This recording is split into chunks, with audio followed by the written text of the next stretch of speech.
ഞാൻ പള്ളിയിൽ വെച്ച് എനിക്ക് മനസ്സിലാക്കാൻ സാധിച്ചത് എന്റെ 50-ാം വാർഷികം എന്റെ 50 വയസ്സ് കഴിഞ്ഞത് ആഘോഷിക്കാനുണ്ടെന്നത് ഇവിടെ കൂടിയിരിക്കുന്നുള്ളതാണ്. അപ്പോൾ ഞാൻ പറയുകയുണ്ടായി 50 കഴിഞ്ഞിട്ട് ഇപ്പം 10 വർഷമായി. അതെ, ഒരു മാസത്തിന് മുമ്പുമായിരുന്നു. ഇനിയും എന്താണ് ഉദ്ദേശം എന്നുള്ളത് നമ്മുടെ കണ്ണിൽ പ്രസ്താവിക്കുന്നത്. ഇന്ന് ബർത്ത്ഡേ ആയിട്ട് നമ്മൾ ആഘോഷിക്കും. അല്ല, ഇന്ന് ബർത്ത്ഡേ 15 വയസ്സിന്റെ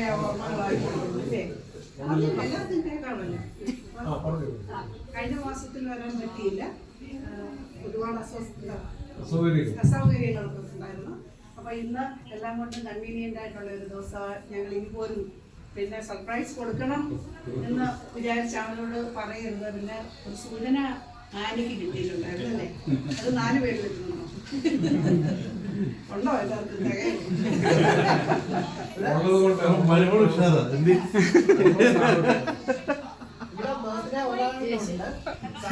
രാവിലെ വരെ തുടങ്ങി. 2 പേർക്കും എല്ലാവിധ ബർത്ത്ഡേ ആശംസകളും.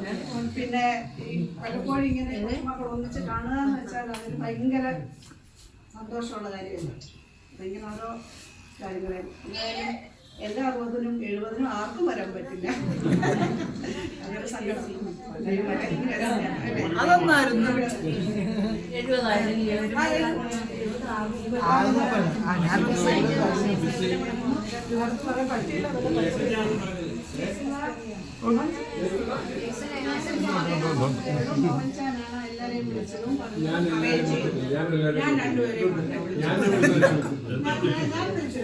ഞങ്ങളെ ആരും വിളിച്ചില്ല. ഞങ്ങളിങ്ങ് പോകുന്നു. എന്തായാലും ശരി. നമ്മുടെ GC22 ഇവിടെ ഒരിക്കൽ കൂടി സംഗമിക്കുവാനും വളരെ സർപ്രൈസ് ആയിരുന്നു. എന്നോട് പൊച്ചാൻ വിളിച്ചു പറഞ്ഞത് ഞങ്ങൾ 2-3 പേര് ഞായറാഴ്ച കൊണ്ടുവരുന്നുണ്ട്, നീ എവിടെ പോകുന്നുണ്ടോ? ഇല്ല, മറ്റേ ഇതൊരു പ്രോഗ്രാം ഒന്നും ഇല്ല, ഞാൻ എന്തായാലും വീട്ടിൽ കാണും എന്ന് പറഞ്ഞ് എന്നോട് പറഞ്ഞ് മിസ്സയെ കൂടെ വെക്കുന്നെങ്കിൽ ഒന്ന് വിളിക്കണം, വന്നു കഴിഞ്ഞാൽ അത് കാണാമായിരുന്നു. അല്ലെങ്കിൽ ഞങ്ങളോട് പോണ്ടി വരും. ഞാൻ സുമാമയെ വിളിച്ചു. അല്ലാതെ ഇന്ന് രാവിലെ പോലും എനിക്കൊരു സൂചന ഇല്ലായിരുന്നു. ഇപ്പോഴേ നിങ്ങളുടെ വണ്ടി ഇവിടെ വന്നിരുന്നപ്പോൾ പിന്നെ അതിനുശേഷമാണ് എന്നോട് പറയുന്നത് ഇങ്ങനെ എല്ലാവരോടും ആയിരിക്കും വരുന്നത്. എന്തായാലും വളരെ സന്തോഷം. എല്ലാവരും നമ്മുടെ കുടുംബത്തിന്റെ ആ ഒരു ഇന്റഗ്രിറ്റി അല്ലെങ്കിൽ എല്ലാ ഒത്തൊരുമ നമുക്ക് ഒന്നിച്ച് ഇവിടെ എന്റെ ബർത്ത്ഡേ ഒരു നിമിത്തമായെന്നുള്ളതേ ഉള്ളൂ. നമുക്ക് വീണ്ടും നമ്മൾ കഴിഞ്ഞ തവണ മാവലിക്കര വെച്ച് കൂടി, പിന്നീട് ജയസഞ്ചാന്റെ കല്ലിടി ദിവസം അതിനു മുമ്പ് നമ്മള് കൂടാൻ സാധിച്ചു. ഇങ്ങനെ തുടർന്നും നമ്മുടെ ഓരോ ഭവനങ്ങളിൽ നമുക്ക് ഒത്തുചേരുവാനുള്ള അവസരങ്ങൾ തുടർന്നും ഉണ്ടാകട്ടെ. എല്ലാവർക്കും ആയുരാരോഗ്യ സൗഖ്യം നേരുവാൻ കൂടി ഞാൻ ഈ അവസരം വിനിയോഗിക്കുകയാണ്. പ്രത്യേകിച്ച് സാങ്കുഞ്ഞും എന്റെയും സാങ്കുഞ്ഞിന്റെയും ബർത്ത്ഡേ നവംബർ 6 ആണ്.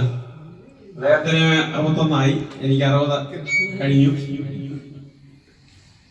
പിന്നെ എന്റെ ഫാദറും മദറും പപ്പായും അമ്മയും നമ്മുടെ അപ്പച്ചന്മാരും അമ്മച്ചിമാരും എല്ലാവരും ഈ ഒരു നമ്മുടെ സംഗമം കണ്ട് സന്തോഷിക്കുന്ന സംഘത്തിൽ നിന്ന് യാതൊരു സംശയവുമില്ല.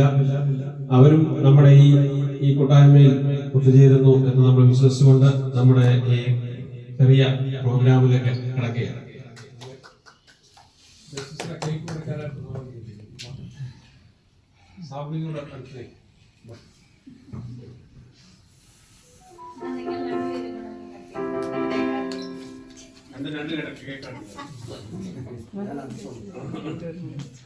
റിജിനെ ഇങ്ങോട്ട് പോകും.